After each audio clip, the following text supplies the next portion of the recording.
جی آپ کے سوال اور ہمارے جواب تو پوچھیں۔ السلام علیکم شاہ صاحب، کیا حال ہے سر؟ ٹھیک ہیں سر؟ محمد سارم جاوید بات کر رہا ہوں دریا خان ضلع بکر سے۔ سر جسٹس اعجاز الحسن فرما رہے تھے کہ جج قانون بناتا ہے اور وہ قانون ہوتا ہے۔ سر جب اگر قانون ججوں نے ہی بنانا ہے تو پھر پارلیمنٹ کو رکھنے کی کیا ضرورت ہے؟ یہ جو پارلیمنٹ کا اتنا خرچہ ہم برداشت کرتے ہیں، انہیں الیکٹ کر کے ہم پارلیمنٹ میں بھیجتے ہیں، تو انہیں رکھنے کی کیا ضرورت ہے؟ جب قانونی ججوں نے بنانا ہے تو بس پر ان کی تو کوئی ضرورت نہیں ہے۔ مہربانی کر کے اسے ذرا تھوڑا سا ایکسپلین کر دیں۔ Thank you. دیکھیں یہ وہ سوال ہے جس کا جواب جس کو کہتے ہیں آبویس ہے، یعنی جو نظر آ رہا ہے اور ظاہراً درست ہے وہی اس کا جواب ہے، اور یہ کہ جج قانون نہیں بناتا۔ جس آبزرویشن کا آپ ذکر کر رہے ہیں بالخصوص سے میری نظر سے نہیں گزری، لیکن اس قسم کی آبزرویشن جو ہیں وہ ہمارے سامنے آئی ہیں۔ جو آپ نے جو سوال کیا اس قسم کے سوال کے قریب تر بیٹھتی ہوئی نظر آتی ہیں۔ مثلا یہ کہ پارلیمان کوئی ایسا قانون نہیں بنا سکتی جو ہمارے خیال میں آئین سے متصادم ہو، پارلیمان کوئی ایسا قانون نہیں بنا سکتی جو ہمارے خیال میں ہمارے معاملات کے اندر انٹرفیئر کر رہا ہو، پارلیمان کوئی ایسا قانون نہیں بنا سکتی جو ہمارے خیال میں پارلیمان کے ممبران کے مفاد میں ہو، وغیرہ وغیرہ۔ تو یہ جو ہمارا خیال ہے یہ اسی قسم کی آبزرویشن جو ہے وہ آپ نے سوال کی صورت میں ہمارے سامنے رکھی۔ میں نے یہ بالخصوص آبزرویشن جو ہے یہ نہیں سنی۔ عین ممکن ہے کہ وہ تشریح کے زاویے سے کہہ رہے ہوں کہ جب ہم تشریح کرتے ہیں تو ان اے وے نئی جورسپروڈنس جس کو کہتا ہے وہ کریٹ کرتے ہیں، لیکن وہ تشریح بھی جو ہے وہ آئین کے ضابطے کے اندر ہونی چاہیے، اور آئین کے اندر واضح انداز سے لکھا ہوا ہے کہ پارلیمان قانون بناتی ہے، اور اسی پارلیمان نے جب آئین بناتے تو اس کو آئین ساز اسمبلی کہتے ہیں، وہ آئین جس کے تقدس کی ہر وقت ہم مالا جپتے رہتے ہیں۔ تو جج صاحبان کا کوئی لینا دینا نہیں ہے قوانین کے اندر انٹرفیئر کرنے کا۔ پارلیمان کا جو قانون سازی کا حق ہے ان کی بنیادی ذمہ داری، اور آپ نے درست کہا اگر یہ ذمہ داری وہ نہیں نبھا رہے اور ہم خیال گروپ نے یہ ذمہ داری نبھانی ہے تو ہم خیال گروپ کو پھر یا تو آئین کے اندر تبدیلی لا کے پارلیمان کو ختم کر دینا چاہیے، یا پھر اگر بہت شوق ہے تو پھر انتخاب لڑ لیں۔ السلام علیکم طلعت بھائی، محمد زبیر سلیمانی ڈیرہ اسماعیل خان سے۔ پوچھنا یہ ہے کہ نواز شریف صاحب نے ایک بیان دیا ہے، آپ بھی جانتے ہیں کہ میں ان 5-6 بندوں کا احتساب کروں گا، اس قسم کا اظہار کیا ہے خواہش کا۔ کیا یہ ان کی بیوقوفی نہیں ہے؟ عوام تو چاہتی ہے کہ ان کے مسائل حل ہوں، عوام کو اس بات سے کوئی غرض نہیں کہ کس کا ٹرائل ہوتا ہے یا نہیں ہوتا۔ کیا وہ پاکستان آنے سے پہلے ہی اپنے اور پاکستان کے درمیان دیوار کھڑی نہیں کر رہے؟ کیا وہ ایسا کر سکیں گے؟ کیا وہ ایسا کر سکیں گے ایک علیحدہ سوال ہے، کیا وہ کر رہے ہیں ایک علیحدہ سوال ہے، کیا ان کو کرنا چاہیے ایک علیحدہ سوال ہے۔ لیکن شکریہ آپ کا۔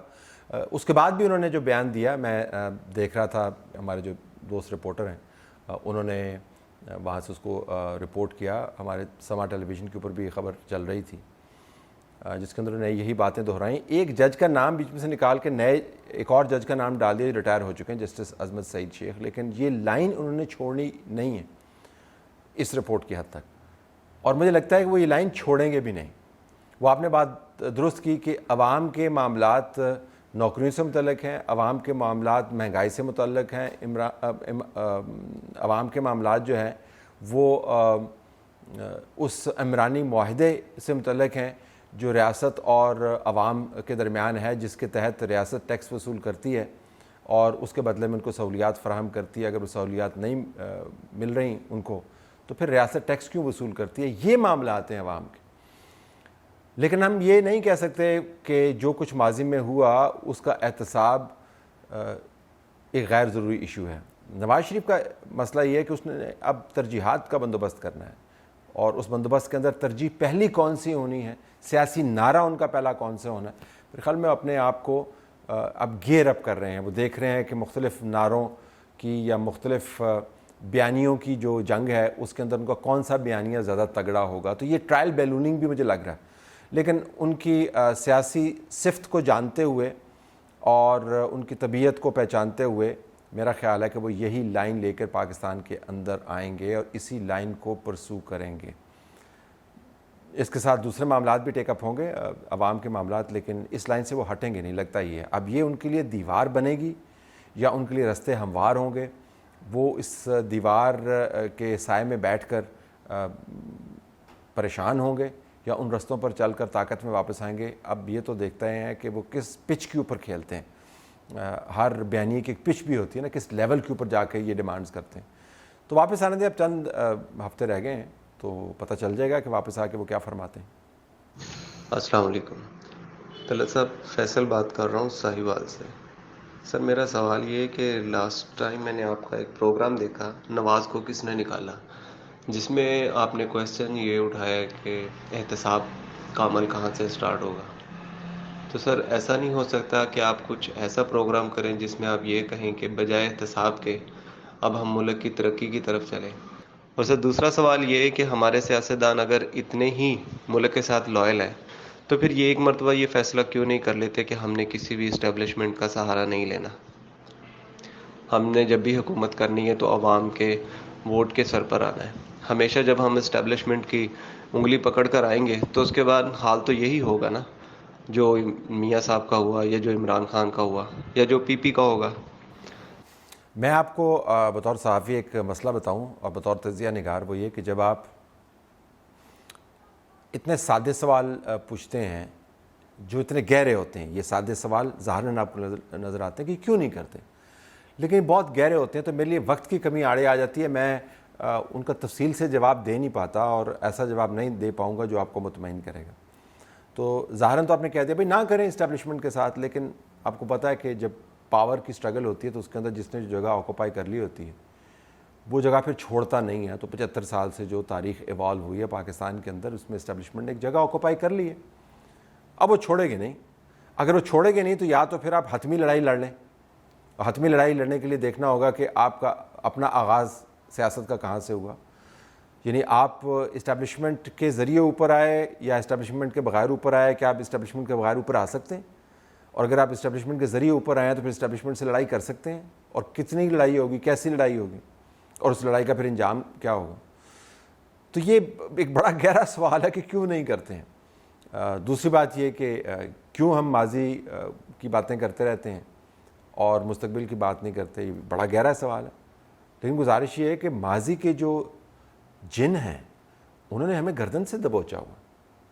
یہ ماضی کا ہی تو ہم اس وقت کاٹ رہے ہیں. تو ماضی سے جب تک ہم ماضی کا سامنا نہیں کریں گے، ہم یہ نہیں کہہ رہے کہ ماضی کو بنیاد بنا کے حال خراب کر لیں یا مستقبل خراب کر لیں، لیکن ماضی کا سامنا تو آپ نے کبھی نہ کبھی کرنا ہے. کوئی ریزن ہے نا جی کہ جاپان جیسا ملک جو ہے اس کے اوپر نیوکلیر سٹرائکس ہوئی دو اور کبھی بھولا نہیں ہے، ہر سال ایسی تفصیل کے ساتھ انہی نیوکلیر سٹرائکس کو وہ ریکال کرتا ہے. کوئی وجہ ہے نا کہ آپ 9/11 کا جو معاملہ ہے اس کے اوپر ہر سال امریکی جو ہیں اس واقعے کو یاد کرتے ہیں. تو اپنے ساتھ جو ہاتھ ہوئے ہوتے ہیں ان کو آپ بھول نہیں سکتے، بالخصوص اگر وہ ہاتھ مسلسل آپ کا گلا دبوچے ہوئے ہیں حال میں اور مستقبل میں بھی خطرے کا باعث بن رہے ہیں. تو یہ جو تنازع ہیں ان کو جب تک آپ نے ریکنسائل نہیں کیا نا جی تو مستقبل ٹھیک نہیں ہو سکتا. تو اتنی سادہ بات نہیں ہے جی چھوڑیں جی ماضی کو اور آگے چلے جائیں. کہنے کو تو بہت اچھا لگتا ہے، میں بھی یہ چاہوں گا تاکہ ہم بھی کوئی نئی بات کریں، لیکن ایسا ہونے کا نہیں ہے. تو middle of the road approach تو یہی ہے کہ اسٹیبلشمنٹ کو اور سیاستدانوں کو رولز آف دا گیم طے کرنے چاہیے آئین کے مطابق، اور آئین میں لکھے ہوئے رولز آف دا گیم. اور یہ طے کر لینا چاہیے کہ اگلے 20 سال ہم نے پاکستان کا جو ترقی کا ایجنڈا ہے اس کے اوپر سائن کر دیا. ہم اس کو کوئی تبدیل نہیں کرے گا. اہداف سیٹ کر سکتے ہیں آپ پاپولیشن آپ کی کتنی ہونی چاہیے، تعلیم ہم نے کہاں پہ لے کے جانی ہے، صحت کی فیسلٹیز کیسی ہونی چاہیے، انفراسٹرکچر کیسے ڈیولپ کرنا ہے، انویسٹمنٹ کے لیولز کیا ہونے چاہیے، ملین تھنگز جو تمام لوگ ہمیں روزانہ بتاتے ہیں. اگر آپ یہ ایک نیشنل ویژن کریٹ کر لیں اور اس کے اوپر سائن کر لیں اور اس کے بعد کہیں جی کہ آئین کے تحت ہم نے اس ویژن کو امپلیمنٹ کرنا ہے، تو بہت سارا ماضی از خود پیچھے رہ جائے گا. اگر آپ یہ نہیں کریں گے نا جی تو پھر مسئلہ برقرار رہے گا. سر میرا سوال آپ سے یہ ہے کہ کیونکہ آپ بہت عرصے سے اس فیلڈ میں ہیں، پاکستان کو بنے 1947 سے لے کے اب 2023 تک کافی عرصہ ہو چکا ہے، اوور 75 ایئرس. تو آپ نے بہت ساری گورنمنٹس جو ہیں وہ دیکھی ہیں. آپ کے خیال میں پاکستان کے کوئی سے ایسے 5 سے 10 سال ایسے کون سے ہیں جس میں پاکستان نے حقیقی معنوں میں ترقی کی، اور ان 5 سے جو 10 سال تھے ان میں پاکستان نے کیوں ترقی کی؟ اگر ہم اس سوال کا جواب ڈھونڈنے میں کامیاب ہو گئے تو میرا خیال ہے انہی اقدار کو دوبارہ لاگو اگر کریں تو شاید پاکستان ترقی کر لے. آپ کی اس بارے میں کیا رائے ہے؟ یہ ایک اور آپ نے سادہ سا ظاہراً سادہ سا سوال کیا جتنا مشکل سوال ہے. ایک تو میں آپ کا سوال میں سے جواب تراشنے کی کوشش کرتا ہوں, وہ یہ ہے کہ آپ کا یہ کھوج لگانا کہ کون سے وہ سال ہیں, اور میں اس کا جواب دوں گا آپ کو, کھوج لگانا کہ کون سے سال ہیں جس کے اندر پاکستان نے ترقی کی, اٹ سیلف آپ کو بتاتا ہے کہ پاکستان نے مسلسل ترقی نہیں کی. تو اصل میں مسئلہ ترقی کا نہیں ہے, اصل میں مسئلہ مسلسل ترقی کا ہے. جن اقوام نے اپنے قدم جمائے ہیں دنیا بھر میں, انہوں نے مسلسل ترقی کی ہے. 30 سال ترقی کی ہے ایک جنریشن, 25 to 30 years پوری جنریشن نے ترقی کی ہے. اور ہم چونکہ ادوار کی تلاش میں رہتے ہیں تو اس وجہ سے جس سے مراد یہ کہ جو ہم ترقی کرتے ہیں اس کو ہم سسٹین نہیں کر پاتے. فائدہ نہیں ہے کہ ایک مرتبہ آپ کو وہ جو کہتے ہیں گولڈن ہینڈ شیک سنڈرم, کہ گولڈن ہینڈ شیک آپ لے لیتے ہیں اور اس کے بعد ایک یکدم تو آپ کے پاس بہت سارے پیسے آ جاتے ہیں. پھر جب آپ سالوں کے اوپر ان پیسوں کو ڈسٹریبیوٹ کرتے ہیں تو پتہ چلتا ہے کہ بھائی اس کے بعد ہماری نوکری نہیں ہے, جو لگی بندی تھی وہ زیادہ بہتر تھی. ایک اس کو گولڈن ہینڈ شیک سنڈرم کہا جا سکتا ہے. تو ترقی ایوب کے دور میں ہوئی, اگر آپ مادی زاویے سے دیکھیں. ترقی ذوالفقار علی بھٹو کے دور میں بہت ہوئی, nationalization was big question mark اس کے اوپر. لیکن آپ دیکھ لیں جو اگر آپ نیوکلیر پروگرام کے زاویے سے دیکھیں, ویسے میں آپ کو بتا رہا ہوں, ایک آپ میٹرکس لے سکتے ہیں, تو بہت ترقی ہوئی.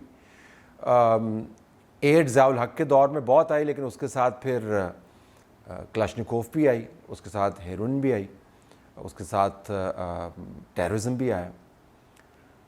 90s کے اندر ترقی نہیں ہو سکی کیونکہ 10 سال کے اندر 4 مرتبہ حکومتوں کو فارغ کیا گیا. مشرف کے دور میں ترقی آپ کو مادی نظر آتی ہے, لیکن مشرف کے دور میں پھر 9/11 کے بعد جو بغیر آپ سمجھے ڈاکومنٹیشن کے پیسے آئے, اس کا بڑا کردار تھا فارن ایڈ کا. آپ اس کو سسٹین نہیں کر پائے. نواز شریف کے 5 سالوں میں ترقی ہوئی ہے, آپ اس کو پھر سسٹین نہیں کر پا رہے.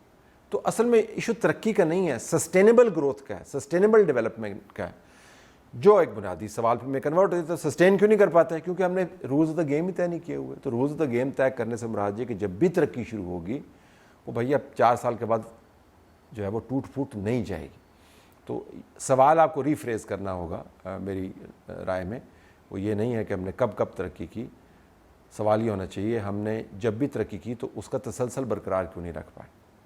السلام علیکم سر, میرا سوال یہ تھا, جیسے فیض آباد دھرنے والا کیس دوبارہ چلنا ہے, چیف جسٹس صاحب نے چلانا ہے, تو اس سے مطلب اتنی ہائپ کیوں بنائی جا رہی ہے اس سے ریلیٹڈ؟ کیونکہ اگر فرض کیا کہ وہ کوئی بھی فیصلہ دیتے ہیں, جیسے پچھلی دفعہ بندیال صاحب نے فیصلے دیے تھے اور ان کا امپلیکیٹ نہیں ہوا تھا, تو اس دفعہ بھی یہ ہو تو سکتا ہے کہ اسٹیبلشمنٹ امپلیکیٹ ہی نہ ہونے دے فیصلہ,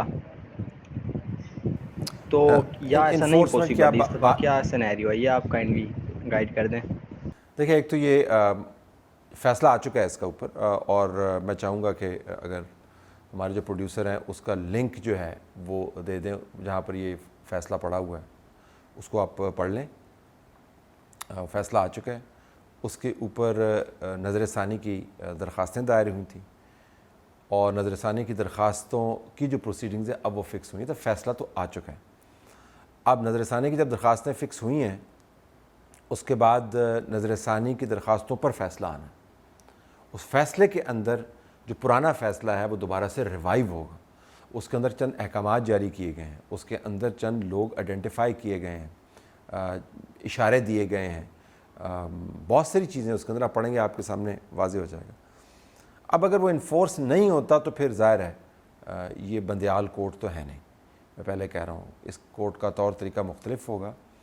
یہ اپنی ججمنٹ کو انفورس کرانے کی صلاحیت بھی رکھتی ہے اور اخلاقی جواز بھی رکھتی ہے اور اخلاقی قد کاٹ بھی رکھتی ہے. تو پھر ظاہر ہے ہائپ اس وجہ سے دی جا رہی ہے, جب انفورسمنٹ کے اگر مسائل آتے ہیں تو پھر لڑائی بڑھے گی, جس کے ہم متحمل تو نہیں ہو سکتے, لیکن کیا کریں اگر حالات ایسے ہیں جس کے اندر لڑائی ہوتی ہے تو ہم یہ نہیں کہہ سکتے کہ وہ نہیں ہوگی. اگر فور کاسٹ ہم کرنا چاہیں انفورسمنٹ کے اوپر اس مرتبہ ایشوز بڑے کھڑے ہو سکتے ہیں, تو اس وجہ سے اس کو ہائپ مل رہی ہے.